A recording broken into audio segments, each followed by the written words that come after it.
Hey, just a reminder before we get into the video, I have a fan comic, a He-Man Masters of the Universe fan comic. I've got 6 volumes, 6 graphic novels. These are 1, 2, and 3.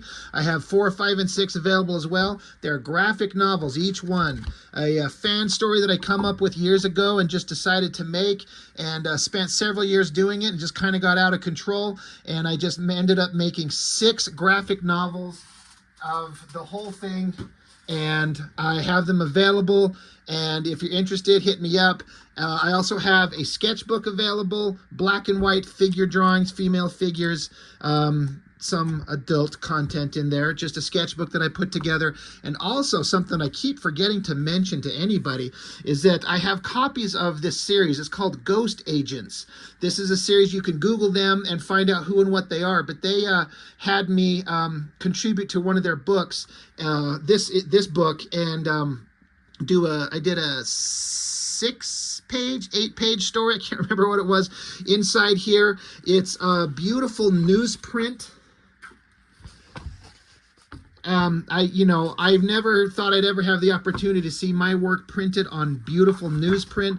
So there's this short story that I drew, written by our writer Rocco Jerome. This is in here along with several other short stories. It's some pretty incredible stuff, and I have about 5 or 6 copies of these left. I was given a pile of these to be able to sell to people. There's also a backup story of the Metropolis series, if you remember from the movies. Some really incredible artwork in this thing by a lot of other talented people doing a lot of fantastic stuff.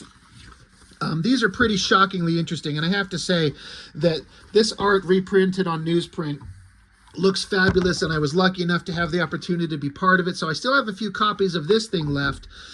So if you're interested in any of these, message me on Instagram, on Facebook, anything, and hit me up, and we'll see about getting you a copy of these things. So that is all I've got for now, so on to the video. Hey, thanks for joining me. So we're looking at a book that I've never seen before. I've certainly seen it advertised years ago. Warrior Nun Areala? Areola?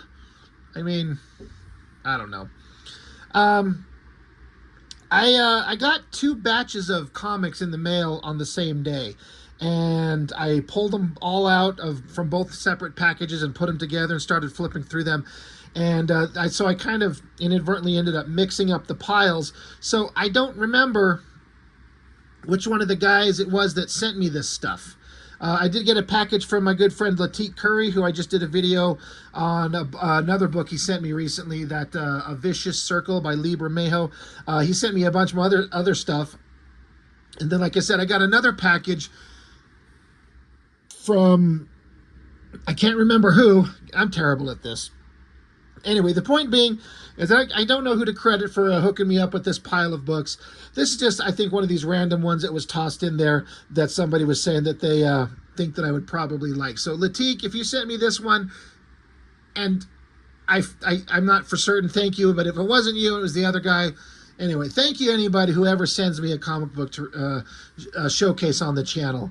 And sometimes, on occasion, people will send me a big pile of stuff. And I can't say that everything somebody sends me is going to get on the channel, because sometimes it's not interesting to me, or I don't think it'll even make interesting content. Like, I'll put up stuff on the channel that I don't particularly find interesting, but if I think it'll be interesting for the conversation on a channel, I will.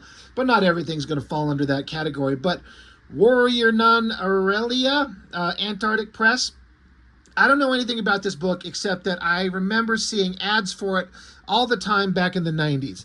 And it seemed like it was one of those things that was grabbing onto the bad girl trend that was going on. And I wasn't interested then. And I got to be honest, I'm not really interested now either. But the reasons are kind of different. One reason that is kind of consistent from back in 96 when I was like an 18, 19-year-old kid, and today is like, long story short, the art has to appeal to me. And I can recognize when something is good, but I just don't kind of like it. It just doesn't kind of, jive with my interests and what I kind of like. But I can recognize when something is well done, even if I just don't particularly find it interesting enough to want to collect it on a personal level.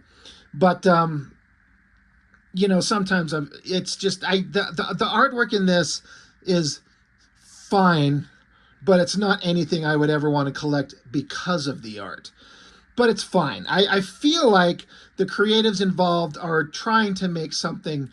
They're trying to make something really good. I feel like their heart is in it, and that's where I give a full pass personally. And you know, I say that as if my opinion matters in the slightest. It doesn't. I'm a nobody. Who cares? But in terms of, I'm just talking about personally what I think. And if I can tell that someone is really doing the best work that they can, even if I don't think it's particularly good or interesting, I respect it. And so I was kind of surprised because I didn't think I'd read this because I figured it would kind of suck, like really, really bad. But I did read it. It did hold my attention enough to get through it. I will never read it again, and I will never look at it for the art. But I feel like the creatives were trying to do their best, and for that alone, you know, they get full kind of respect from me for that. There is some kind of weird, I don't know, clashing ideas going on, and I might be way overthinking it. But, you know, so it's warrior nun. So Catholic, right? The nun. I am not a religious man, though in my later years in my life, I guess the closest thing that I could say is I've become potentially a little bit more spiritual than I ever used to be. I guess what I'm trying to say is if you're going to create a story leaning so heavily on religious theology, symbology, culture, I don't know if you should be doing it in a way that's making fun of it. Now, I don't know that they're making fun of it. I'm not saying that, but you're taking religious ideologies and then you're sexualizing it with hot. I mean, she's not half naked here. I feel like I've seen versions of this character where she is, but it's young girl. We got big tits. We got a skirt and some thigh highs and some skin showing. Like, there's a sexualized element combined with extreme, you know, Catholic imagery. And it just, I'm not trying to say they're doing anything wrong.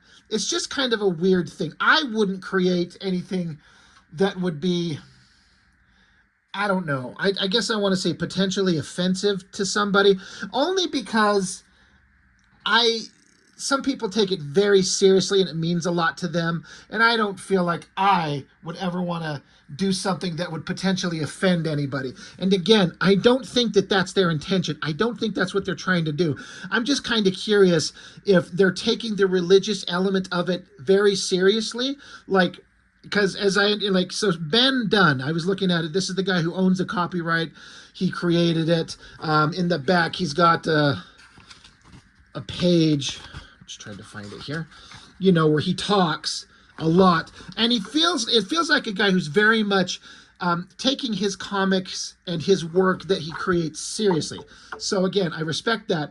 But I don't know enough about him. In fact, I know nothing about him except this book and what I've read from inside this thing. Is the religious element something he takes seriously? And if so, it's kind of weird to take and put it into the bad girl trend and sexualize it. But at the same time, if you're not interested in the religious element of it at all, and you just want to do a hot bad girls book with the sexualization of the character in the forefront for the bad girl trend, it seems to tread microscopically into bad taste to grab onto religious imagery that would be offensive to other people. I don't know. I don't have a hard opinion on it either way. I'm just expressing different thoughts. I was wondering what was going on. I don't know. Maybe I'm overthinking it. It's just something to kind of ponder. I'm kind of curious. But all that aside, is the book any good? To me, no. But it's not terrible. It's just kind of okay. Artistically is where it really falls apart, and I feel bad saying that because, again, I feel like the artist is really trying his best to do the best he can do. Some parts of the art are reasonably well done, and other parts I'm like, I feel like the guy really kind of dropped the ball on the imagery. The thing that's really killing the book, and it's on the cover and it's on the art inside, and I hate to say that the colorist has fucked a lot of this shit up. I do not like the coloring on this at all. This is 96, so it's early computer coloring, so this god-awful, ugly smudge of color there, and some of these faded, airbrushed lines there. I don't like it. Now, again, this was the 90s. Computer coloring was just barely getting going. People had limited tools. They had new tools. They didn't know how to use them exactly correctly, and they were probably limited with what they can do today. It's not my favorite, and I don't think it's better than old school comic book coloring. Um, in terms of artistic tangents, I don't think this sword here lining up with the visual of the girl's earring, it's like it's connected to it. It's a little weird. I think the head being offset is a little bit, I don't know. I don't think the head in the background is a good idea. The image of the girl sitting here, it's kind of fine.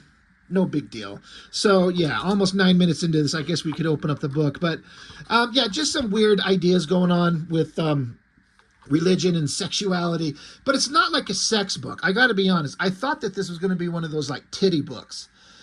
And it's not. It's like, it's closer to being a titty book than it's not being a titty book. But it's not. It's not a bunch of girls running around with their jugs hanging out, you know, licking each other. Which, by the way, where can I find that book? There is a conversation going on here by this. The name is spelled Joeming. Joming. That I don't know how to pronounce that name. They're talking about how basically in 1996 the industry got really difficult. And they had to readjust their business practices to keep the books coming out, how money coming in was difficult. And so they made all kinds of difficult choices to keep the comics coming. And I mean, I'm aware of Antarctic Press, but I don't know what else they've ever published, but I've heard of the name. And it sounds like for at least a little while they weathered the storm. I don't know if they exist still. Maybe. You guys can tell me if they still do. And if they're still around, still publishing, like, good on them. Again, I know very little about all these people, but I get the feeling that they cared about what they were making. And again, like I said, even though I'm not digging it, doesn't mean that it doesn't deserve the respect. And for people who like the work, you know, that's all that matters. If you dig it, you like it, you want it, get it. So the story I thought was kind of fine. The art was mostly okay. There's times where it's kind of all right, and there's times when I'm like, oh, this could be better. Like, so I'm going to critique the art. And again, so the art is done by Ben Dunn. So owner, right? It says the copyright is a warrior Nun Areala is Ben Dunn. And then this character, Scorpio Rose, is copyrighted to the writer, Steve Englehart. So it's a crossover of characters and individual ownerships of two different characters into one book. So that's fun. Good for them. But artistically, so Pencils and Inks by Ben Dunn, it's kind of fine. It's certainly more skilled than some other artists, but it's just kind of falls in that kind of okay. The coloring. Jochen Welchens, I'd probably pronounce that name really wrong. There's sometimes where the coloring's kind of all right, but there are times I feel like it's too dark, it's too muddy. I don't like it.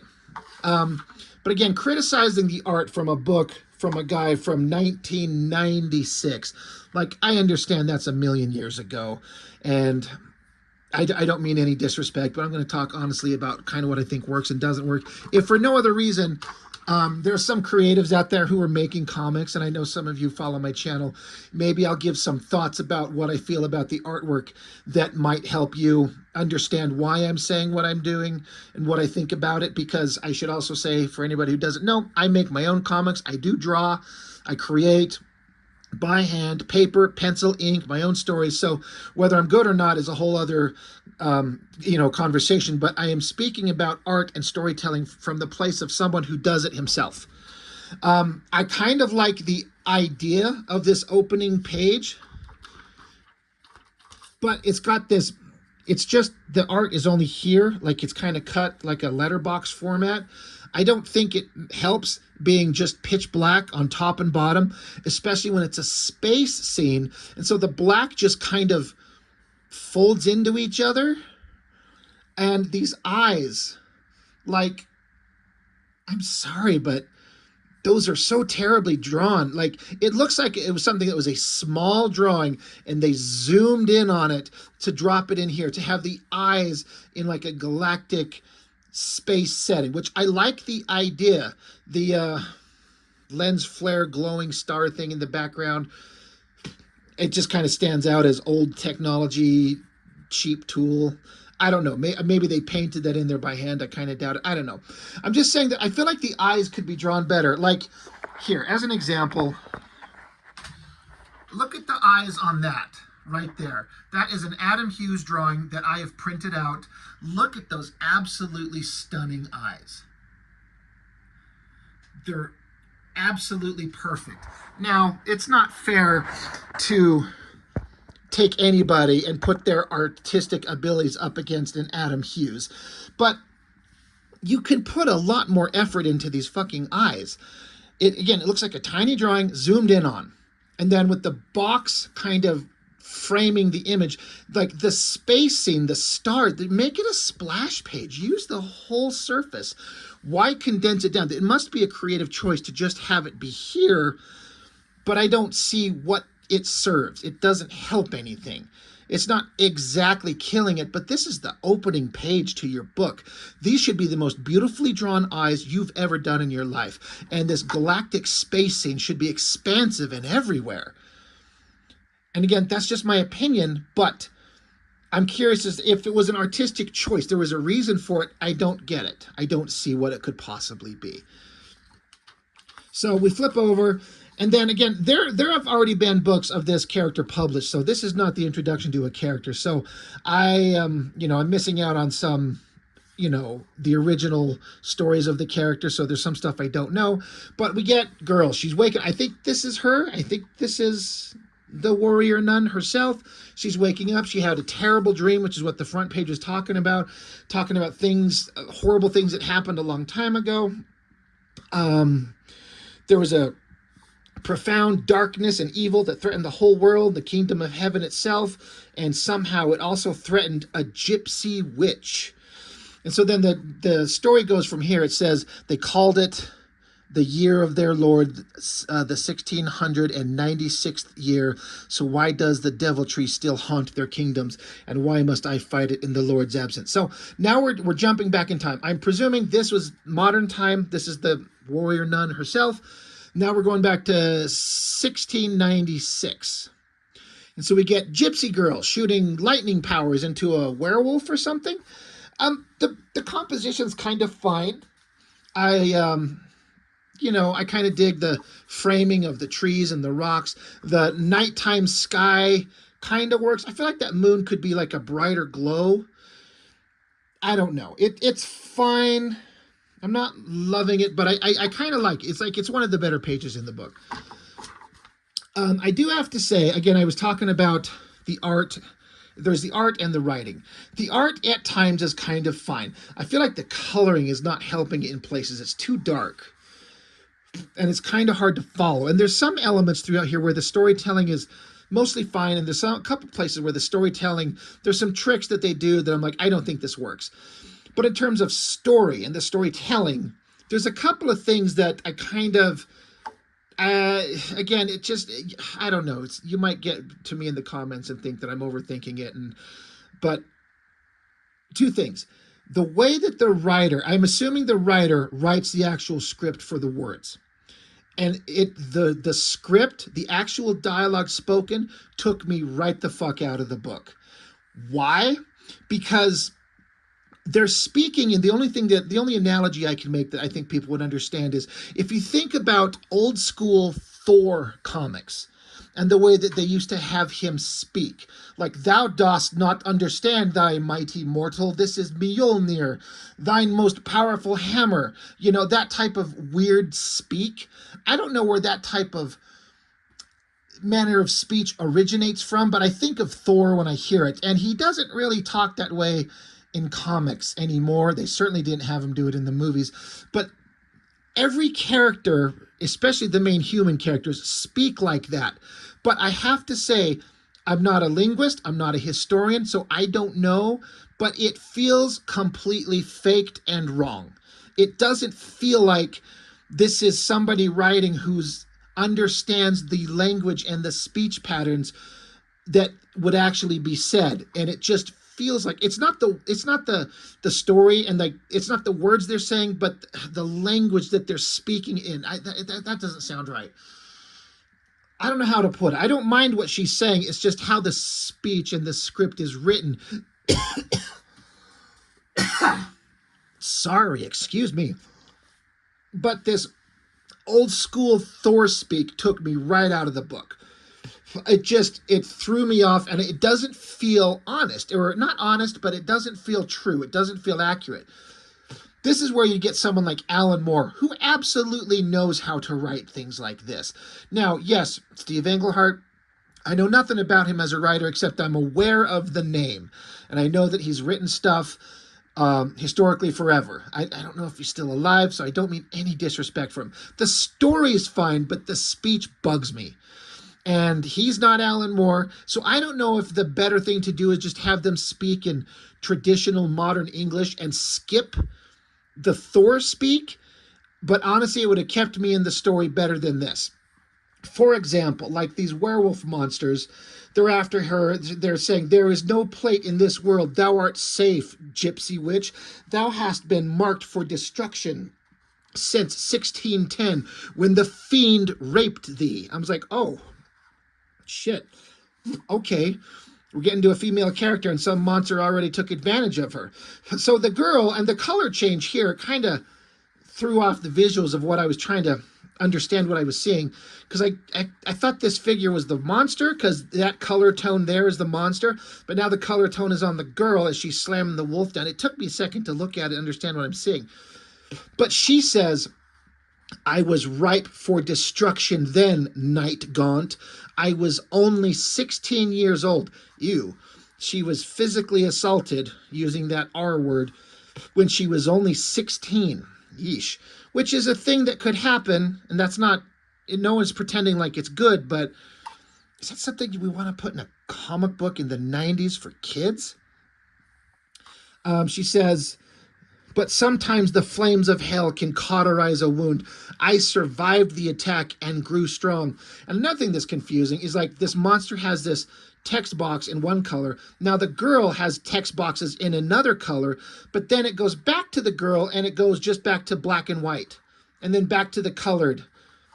It jumps around.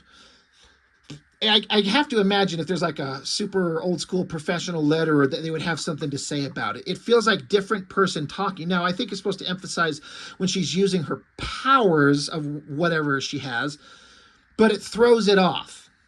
But anyway, she says, "The part of me that was human was burned away, leaving a form forever 16, but a soul which has now hath seen more than a century.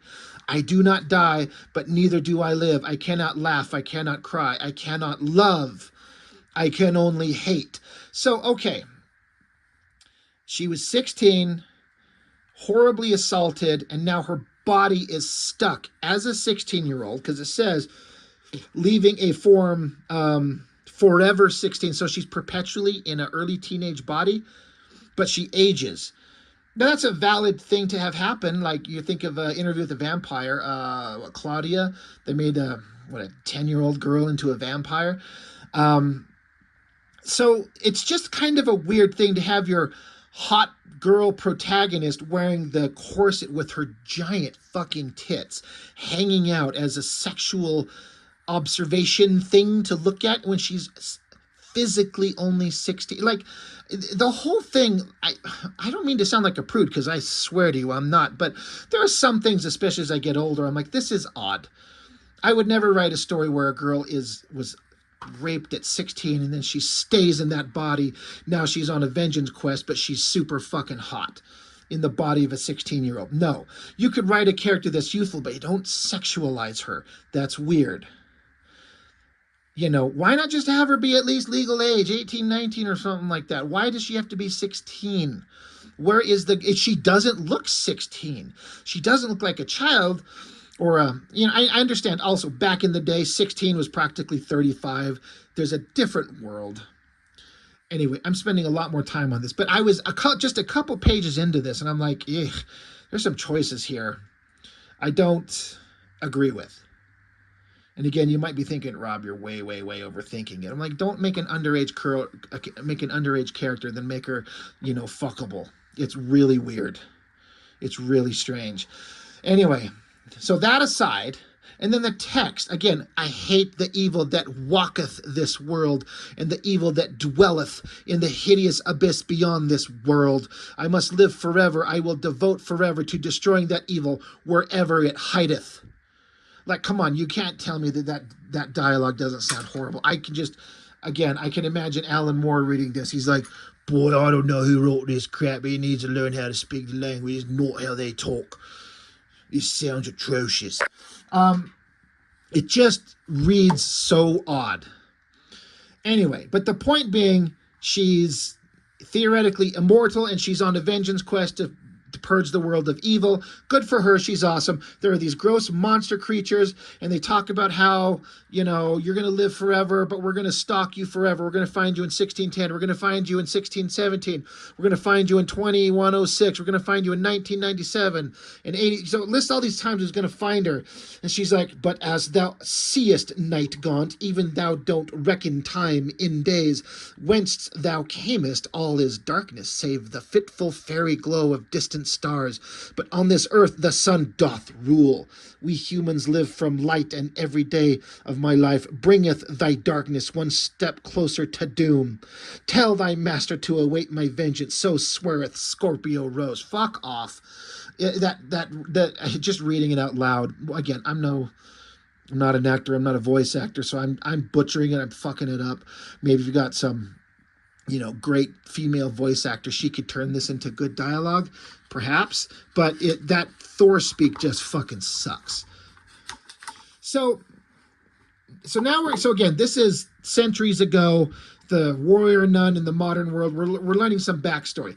This is another thing where I had to stare at this in terms of comic book storytelling. They did something here that I don't think works. It doesn't fuck up anything completely, but something here doesn't work. So we get basically the gypsy is traveling into town.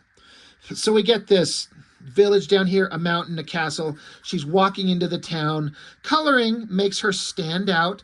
But, inside a church, the local whatever, they see a gypsy. And of course, to Catholics, gypsies are nothing but, like they literally say here, a dirty gypsy father, a thief and a whore, no doubt. So I only have the most basic, generic, probably cliche understandings of gypsies, especially historically. I'm trying to remember the country of their origin in theory, but I can't remember. Eastern European, something like that, I think. Anyway, but they're always kind of regarded as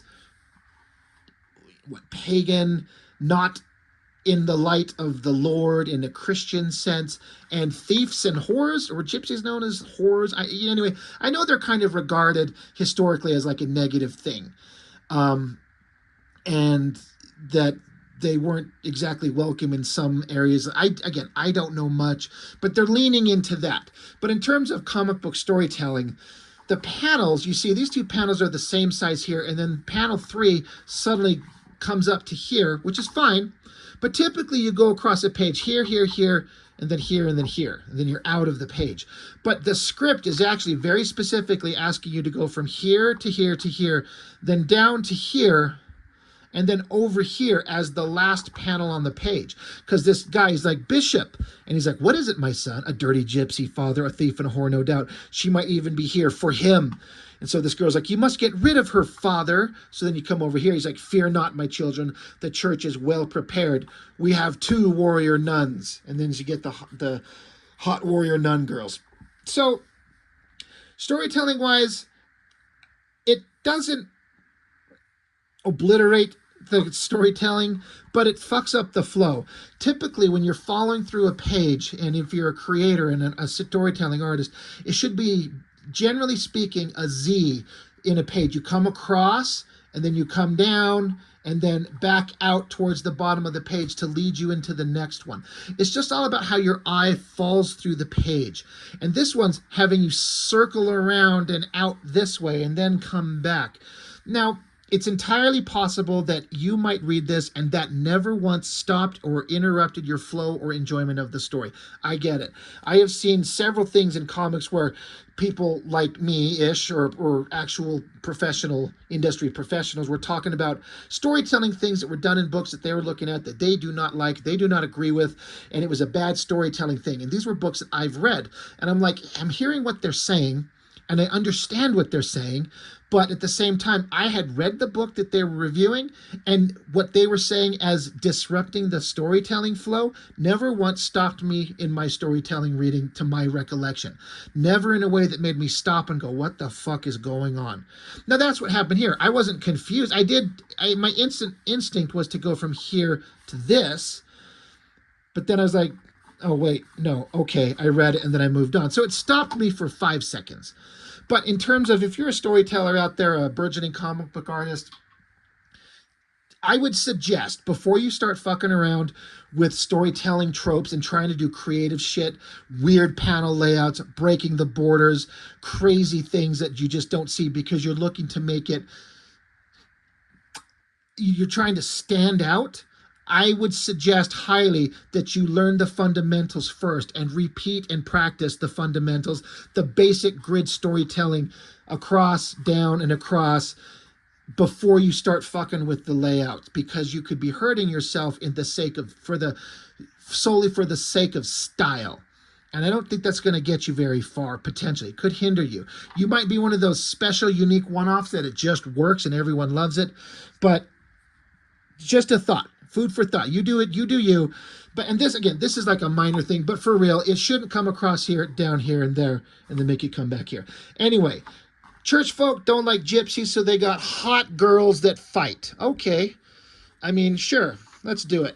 2 hot girls, lots of text. They're like, what do you want us to do? Hey, there's a frickin' gypsy. Do not fear me, gypsy. I only want your tears, right? So they're like, go find the gypsy, go kick its ass, it, her, whatever. We don't abide gypsies because they suck. So now we cut back to the girl. She's in a tavern. She says, pardon me, sirrah. I desire to break my fast. Jesus Christ. She's like, I want some frickin' French toast. And they say, thou art unwelcome here, gypsy. Another guy says, how would she even pay for her food, Hans? Any money she hath would be stolen. And so she's like, yeah, I don't carry money. I can't speak this fucking Thor speak forever. She's like, yeah, I don't carry money, but I carry fortunes. And I'll tell you your future in exchange for sausage, egg, and milk and French toast. So the guy's like, thou knowest nothing of me, foreigner. One wrong word and I'll smash those eggs in thy face. I know he just said I can't speak it, but sometimes it's just like I have to. Anyway, she's like, all right, look, I'm going to give you a hint to your past and talk about your future. She mentions like how your father died so long ago, and I know about your wife and your sons. He's like Hans, fire up some bacon and eggs and French toast for this gypsy bitch. She's going to tell me my future. So a little bit of time passes, and she's got her cards out. She's got a deck of cards. She's like a blackjack dealer or something. Jesus Lord, her tits are as big as her head. This is supposed to be a 16-year-old. But she's dealing out her cards. They bring her breakfast. She's like, fuck, I'm not going to be able to eat it, because just behind her, one of the warrior nun girls show up. And the one warrior nun says, what's thy business in? I don't know how to pronounce this. It's spelled P-F-I-E-R-S-T-A-D-T.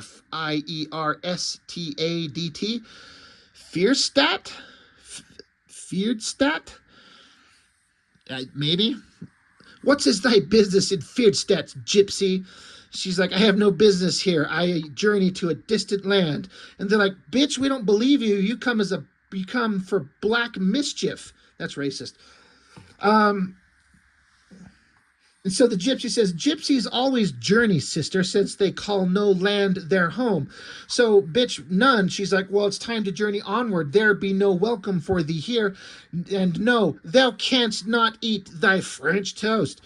She scatters her breakfast on the ground. So Gypsy Girl's like, yeah, I knew that. But what I do not know is why two warrior nuns should concern themselves with me.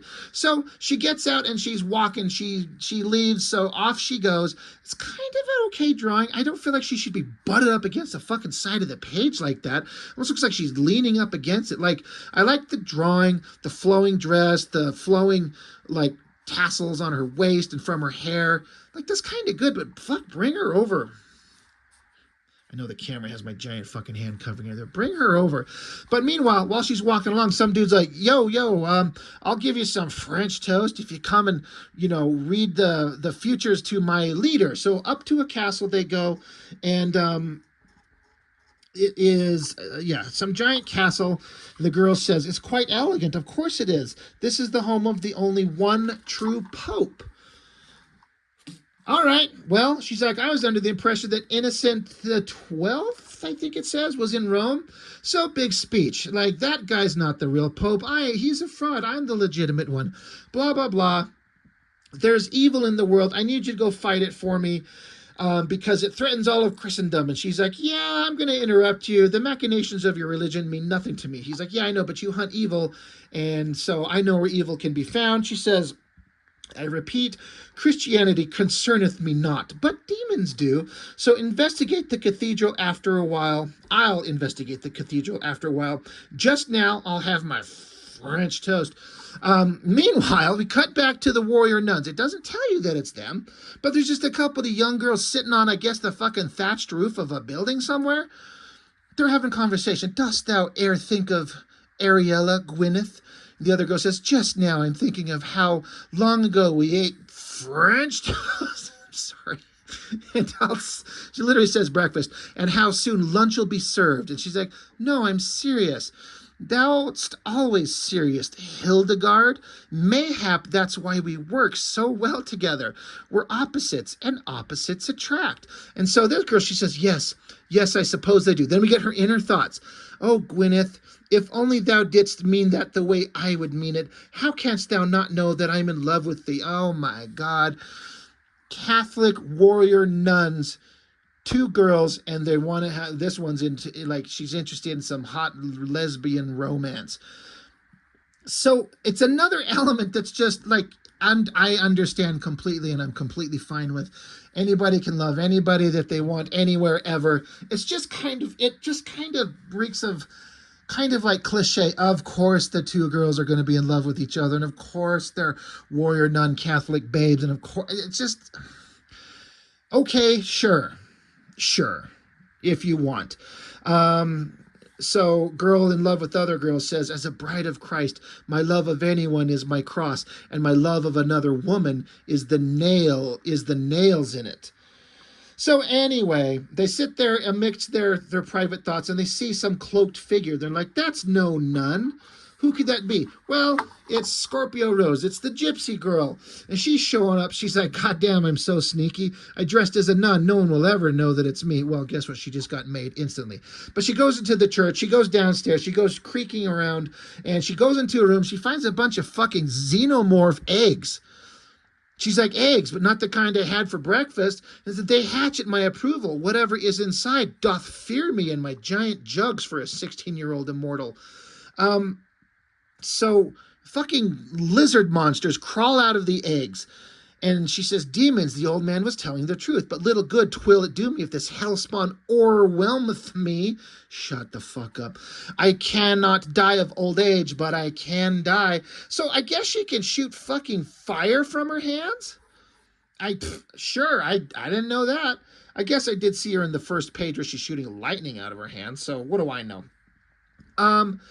Again, some of the artwork is working pretty well, but Ben Dunn, that is the worst fucking foot ever drawn. Anyway, I'm sorry. I really do like the bandana. It looks really well. The folds in it, and the tassel, the tied in the back, and the folds on it. That actually looks really good. But yeah, giant generic lizard monster thing jumps out of her. She says, the night gaunt of the woods spoke of meetings in the future, 400 years in the future, but evil lives to lie. I can take nothing for granted. Okay. So she's shooting more lasers out of her hand, vaporizing lizard monsters.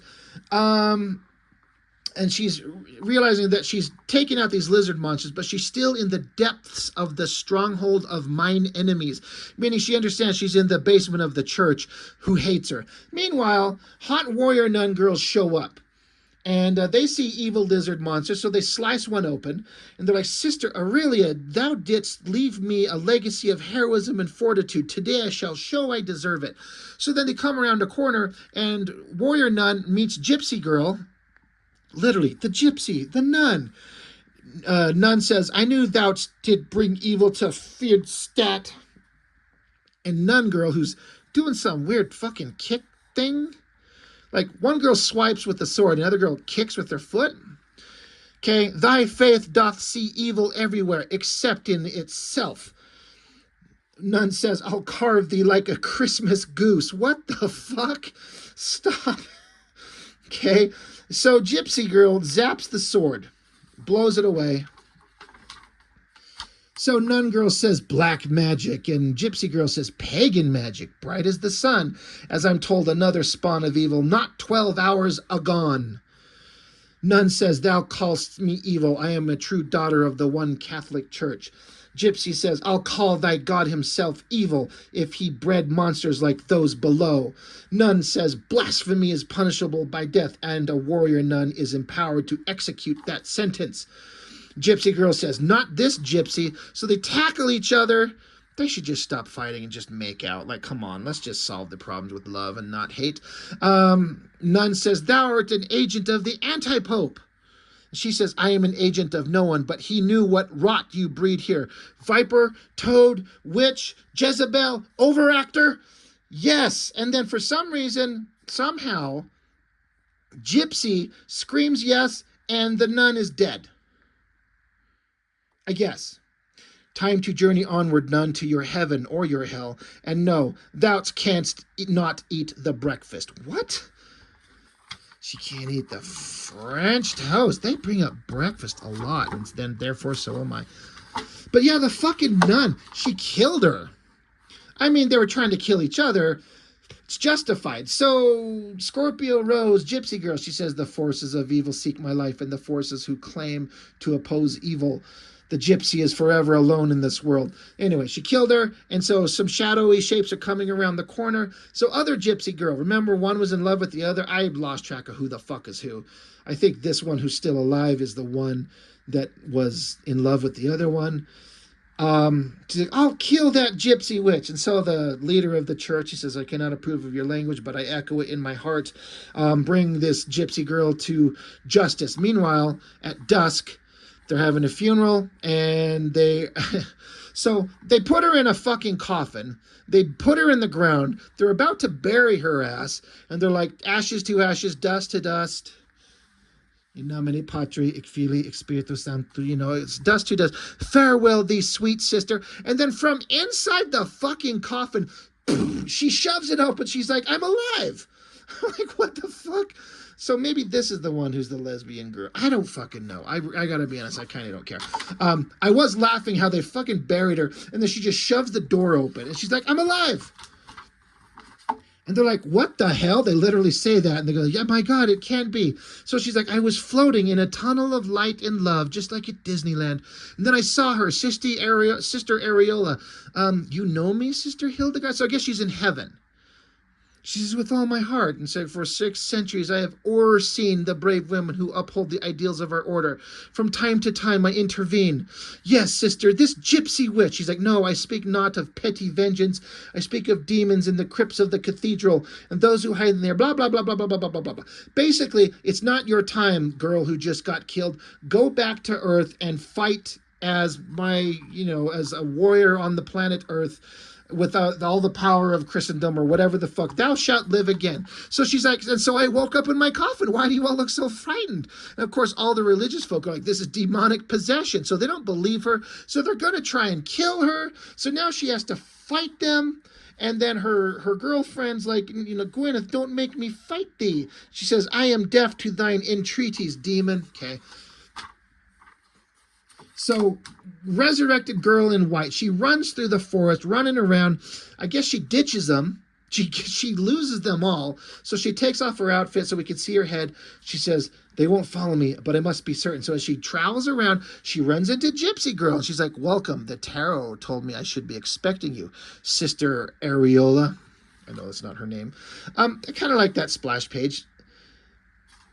So I'm like, oh, okay, so they're going to team up. And then it cuts back to modern times from the beginning of the book where the girl was having this horrible dream on this first page.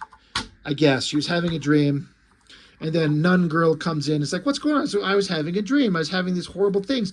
Oh, by the way, there was a dog outside and his head fucking exploded and something crawled out from inside of it. And they're like, holy shit, this is the reason for 900 years they've needed warrior nuns. That's not a great face. Next issue, Shadows into the Night. And then the end. So I'm like, okay. The basic story I'm kind of okay with. I'm kind of on board with. But the storytelling, the dialogue, some of the situations, like I'm laughing where I don't think I'm supposed to be laughing. It's just kind of weird. So then we get information from Ben Dunn, and he talks about, welcome to this new miniseries. There's been this writer, Steve Englehart, who I've read a bunch of his stuff, and I love him, and I wanted to bring him on. We brought in his character to cross over with, which, by the way, at one time, the original iterations of the character were drawn by several people, up to and including an early Todd McFarlane. And he says, hey, you know, I'm trying to approach the art in a different way. So the last series, he's basically saying to get the book out on time, he was speeding through it and not giving it the loving kind of effort that he would normally do, and he felt like it showed, and some people didn't like it. So he put in more heart and soul and effort into the art in this, and he hopes people appreciate it and likes it. I could feel like I can see that I can feel the heart and soul into it, even if I'm not super digging it. So I feel like they really care about what they're doing. And he says, also, by the way, here's some upcoming titles. Warrior Nun's going to cross over with Evangeline, so that'll be a thing. There's a whole bunch of books coming out, so good for them. They're doing that. Here's a splash page of a crossover with Maximum Press and Evangeline. I mean, yeah, it's a couple of hot girls going to fight monsters. I hope they make out. Here's a freaking catalog to order their books from. Good Lord.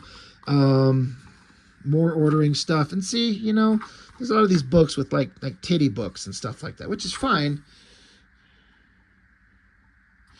Then back cover, whatever. Anyway, so again, I don't know. I feel like maybe I was a little bit harsher than I intended to be. I have nothing but respect for the creatives, even if I don't dig it myself. I know I've said that several times. I don't want anybody to see this. And I mean, there would be a time where I'm like not concerned in the slightest if any of the creatives who made this shit actually would watch this video, because who the fuck am I? But it's actually happened several times where some of the creatives actually do watch this stuff. And so I feel like it's important for me to be real and not say what I really think, because I'm worried about pissing off some kind of professional, as if it's gonna, you know, I'm gonna ruin my chances in the industry itself. I have no illusions about working in the industry this late age in my life. I'm about to turn 49. I'm just making my own shit, but I don't want to insult anybody. I have no insult for anybody. I just have kind of critiques about the book and the work, and I feel like I would be disingenuous and a sellout if I wasn't honest about it. So I hope that makes sense. So again, if you love this book, I get it. It's just kind of okay, but again, it's from '96. I don't know if these guys are still working and creating them. You know, usually if they are still creating, they're 1,000 times better than they were 30 years ago. So I get it. So it's kind of fine. But there were some storytelling things, like I pointed out. You know, I don't know. I don't need to repeat. You saw what I saw. But this is my first introduction to this character. I've heard of her, but I've never seen anything with her beyond this. So it's kind of fine. Not my thing, though. Anyway, that's all I've got for this one. Thank you for watching. I really appreciate it. I'll see you next time.